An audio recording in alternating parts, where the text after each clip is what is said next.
You are too strong for me. I don't think I can lead you. You take initiative, you're confident, you're too strong for me.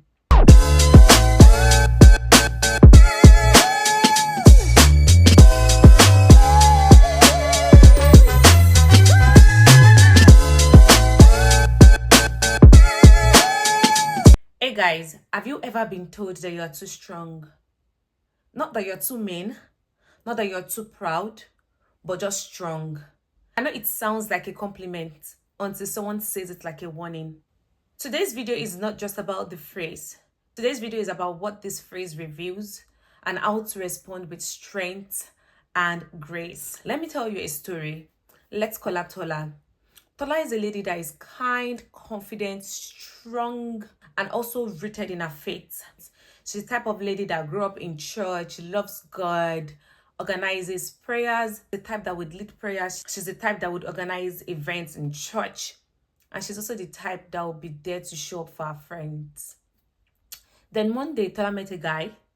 Let's call him Dio. Tola met Dio and everything was going on well. Dio is also a Christian guy who is rooted in his faith, kind and confident as well. Dio is charming, and like I said, is also a believer, and he is well spoken. I mean, the first time they met, he loved her. At least he thought he did love her, and so they started a relationship, started dating. Things started going on very well. They were in the lovey-dovey stage, so it was very nice. So the relationship was perfect. But somewhere along the line, things started to shift. Tola would share ideas with Dio, and Dio would get quiet. Like, she said things about what she wants to do in 2 years' time, how she's looking at getting lands, investments, and how she's looking at, employing people, getting people to buy into these ideas, get investors into her business. And Dio would solely just get quiet. He wouldn't say anything. And so because Tola is someone who takes initiative, so she would take initiative and Dio would respond with, I feel like you don't need me. So why am I here? Why are you taking initiative if I'm here? And then eventually he said it outright. You are too strong for me. I don't think I can lead you. You take initiative. You're confident. You're too strong for me. When Tola heard this, of course, anyone in their right senses will feel so bad. So she felt like she was being too much for Dio. So she started to shrink herself. And when he initially said that, she was torn, she was shocked, and she cried at first. She was tired, and she told herself, you know what, I'm going to adjust for him. I love him, and I want him to be able to lead me. Who doesn't want a guy that can lead them right? She wanted that for herself in this relationship. And let's not forget, this relationship is a relationship that she just got into. She prayed about the relationship before she entered the relationship. So she was wondering where this was coming from. And of course, because she had prayed, she felt like it was time for her to start making adjustments if Dio felt that way. She started to adjust, and then she started downplaying her gifts. She started to keep quiet when she had ideas. She held back her opinions, and she became less of herself. Anyways, she held back her opinions just to be lovable by a man who was never secure in himself to love her in full.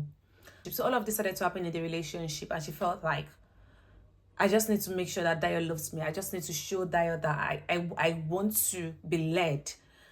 And if it means that I don't share my ideas with him, if it means that I don't take initiative, then I'm not going to be taking initiative anymore. I'm going to allow Dio to take the initiative. But guess what? Here was the twist. The more she started to shrink, right, the more she became invisible to him. Because that was the thing that initially attracted Dio to her. Dio loved someone that was, ambitious, bold, confident, a lady that can speak for herself. But all of a sudden, she started to keep these ideas because Dio felt very...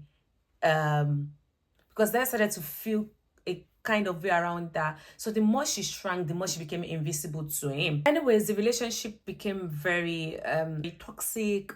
She was not talking. That wasn't talking as well. And then she decided to pray about it. Then she heard this in prayer: daughter, I gave you your strength to apologize for what I anointed.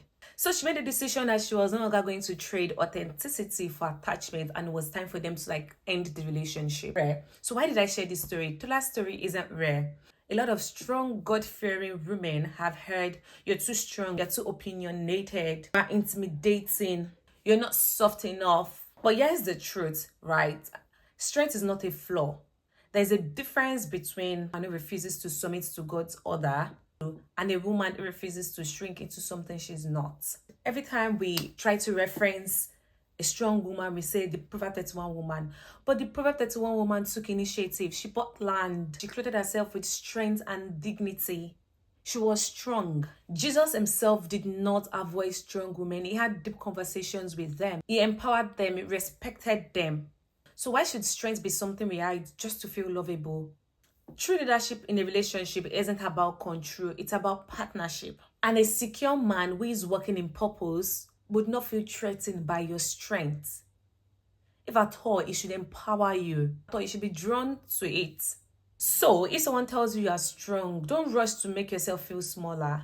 You need to pause and ask yourself, is this correction or projection? Are they just projecting their insecurity on me? Or am I actually too strong? You need to pause and ensure that it's coming from a place of love, not of a place of projection. You can stay soft, teachable, feminine, and still feel strong. God never asked you to shrink. He asked you to shine. So why should you shrink? Because somebody feels like you're too opinionated, you're intimidating, you're too strong. Why should you shrink? So guys, let me know, as someone ever said to you that you're too much, how did that make you feel and what did you do about it? The next episode, I'll be talking about I knew I wasn't ready, but I dated him. If you enjoyed today's episode, please remember to subscribe, click on the notification button so you do not miss out on any of this episode, and ensure that you actually click on the notification button so that you get notified when I release videos. And also remember to like this video so that YouTube can recommend it to other people, and also share this video and let me know what you think in the comment section. Until next time guys, I'll see you in my next video. Bye bye.